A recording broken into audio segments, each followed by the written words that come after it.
Hello. तो one पंच man का new chapter 227 आ चुका है। पता है इसमें सबसे अलग बात क्या है? इसका कवर पेज। इसका कवर पेज बाकी चैप्टर से कवर पेज से बिल्कुल अलग है।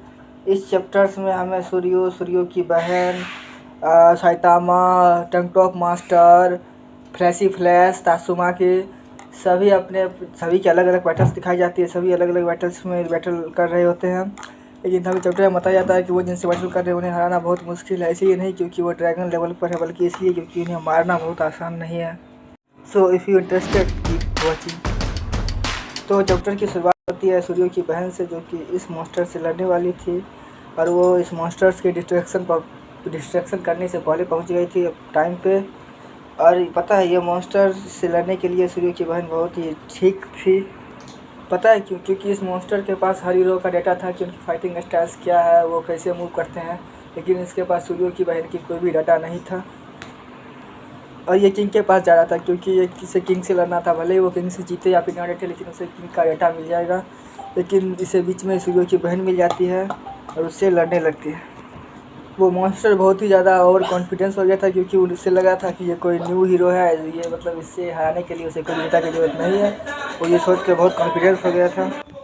और वो रोबोट बहुत घमंडी था, उसे किंग से लड़ना था, वो टाइम वेस्ट नहीं करना चाहता था। इसलिए सूर्य की वजह से डायरेक्ट बोलता है कि तुम न्यू हीरो, तुम यहाँ से चले जाओ, मैं तुम्हें यहीं पर मार दूंगा, जाओ किंग को बुला कर लाओ। और इसके जवाब पर सूर्य की बहन कुछ नहीं बोलती है, बल्कि एक रोड पर एक हमला करती है, जो कि बहुत ही बड़ा हमला था। मुझे लगा था कि ये इससे नहीं हरा पाएगी क्योंकि ये ड्रैगन लेवल मॉन्स्टर है। लेकिन भाई क्योंकि वो सिर्फ डेटा से ही हरा पाता था, डेटा के दम पे ही, मतलब वो हीरो का डेटा था, उसी से वो उसको हरा पाता था। तो उसमें ये लड़की एडवांटेज में आती है। इसीलिए हो सकता है कि वो उसको टक्कर दे, लेकिन वो उसे हरा पाएगी कि नहीं, इसके चांसेस तो मुझे अभी भी कम ही लगते हैं। तो चलिए देखते हैं आगे। वैसे तुम्हें क्या लगता है, चलिए इसे हरा पाएगी? इसे कमेंट में बताओ और सब्सक्राइब भी कर दो यार। तो खैर छोड़ो, सीन शिफ्ट होता है टंग टॉप मास्टर की तरफ, जो कि अपना प्लान फॉलो कर रहा होता है वहीं सारे पॉइजनस गैस को अंदर लेने का। तो पता है वो मॉन्स्टर को किसके लिए छोड़ के जाता है, मतलब मॉन्स्टर को कौन हराएगा? उसके जो चेले चपाटे होते हैं उनके भरोसे वो मॉन्स्टर्स को छोड़ के चला जाता है। मतलब वो टंग टॉप मास्टर खुद तो हरा नहीं पा रहा है उस मॉन्स्टर को, और वो सोच रहा है कि उसके चेले चपाटे उस मॉन्स्टर को हरा देंगे। तो मतलब क्या है, तो फिर वो अपने चेले चपाटे के मॉन्स्टर के छोड़ के चला जाता है और वो जाता है पॉइजनस गैस इनहेल करने के लिए, जिससे वो मतलब वहाँ के बचा सके वहाँ पर लोगों को। लेकिन खैर जब इनहेल करने की बात आती है तो टंग टॉप मास्टर काफ़ी सारी पॉइजनस गैस इनहेल कर जाता है, जिसे देखकर ये मॉन्स्टर भी बहुत ज़्यादा हैरान हो जाता है।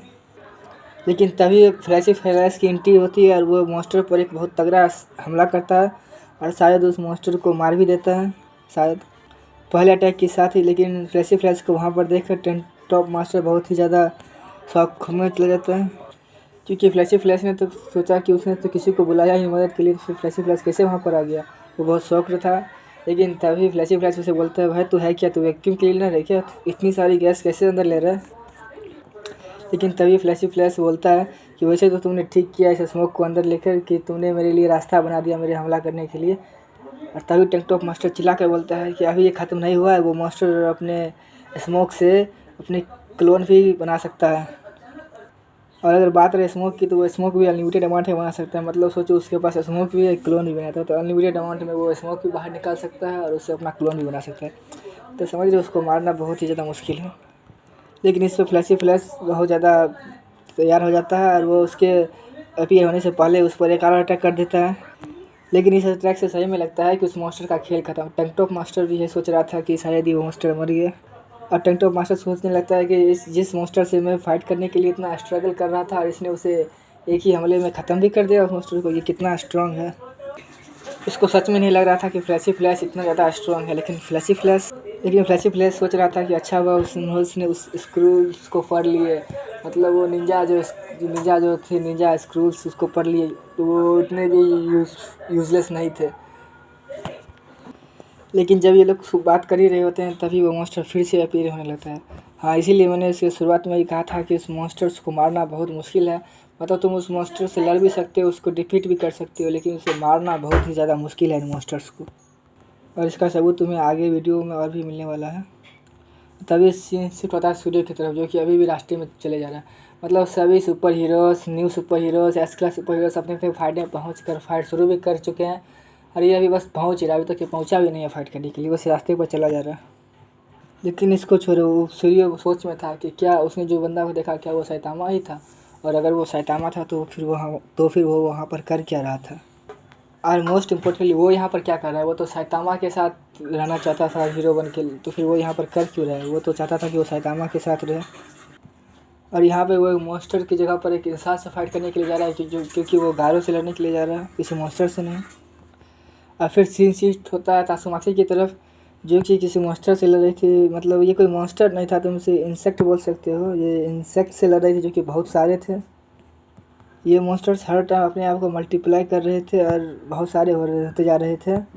ये अपने बॉडी को रिफ्लेक्ट भी कर सकते थे, और वो भी विदाउट किसी रीज़न के, मतलब इसके ऐसा करने के पीछे कोई भी रीज़न भी नहीं था, तो वो अपने आप ऐसा कर सकते थे। लेकिन ऐसा नहीं था कि उसे कोई काटो तभी वो अपने आप ही दो भागों में विभाजित होती जाती थी। लेकिन एनीमे में ऐसा दिखाया जाता है कि अगर तुम किसी चीज़ को, तो एनीमे की लॉजिक से अगर तुम किसी को काटते हो तो वो दो भागों में, कैसा कुछ नहीं था जहाँ पर खुद ब खुद मल्टीप्लाई होते जा रही थी। लेकिन तासुमाकी इससे डरती नहीं है, वो हमला करती रहती है, और फिर वो एक अटैक करती है जिसमें वो सारे के सारे मॉन्स्टर्स को एक साथ स्क्वीज़ कर देती है, जैसा कि मतलब वो पूरे को दबा के स्क्वीज़ करके उन सभी को मार देती है। जिसे देखने में ऐसा लगता है कि वो जीत चुकी है, उसने सभी को हरा दिया है। लेकिन ऐसा कुछ नहीं होता है, वो मॉन्स्टर मरते नहीं है, बल्कि ज़मीन से और ज़्यादा तादाद में वो मॉन्स्टर्स बाहर निकलने लगते हैं। जैसा कि मैंने कहा था कि इन मॉन्स्टर्स को हराना आसान है, लेकिन इन्हें मारना बहुत ही मुश्किल है। और इसी के साथ चैप्टर खत्म होता है। जैसे ही नेक्स्ट चैप्टर आता है मैं तुम्हें इसका वीडियो बनाकर बहुत जल्द अपलोड करूँगा। तुम्हें वीडियो कैसी लगी? हेलो, अगर तुम्हें चाहिए तो मैं वन पंच मैन के पूरे मंगा का एक्सप्लेन वीडियो बना सकता हूँ। अगर तुम्हें चाहिए तो कमेंट करो, मैं वन पंच मैन के पूरे मंगा का एक्सप्लेनेशन वीडियो बना दूंगा। Just comment. तो बाय।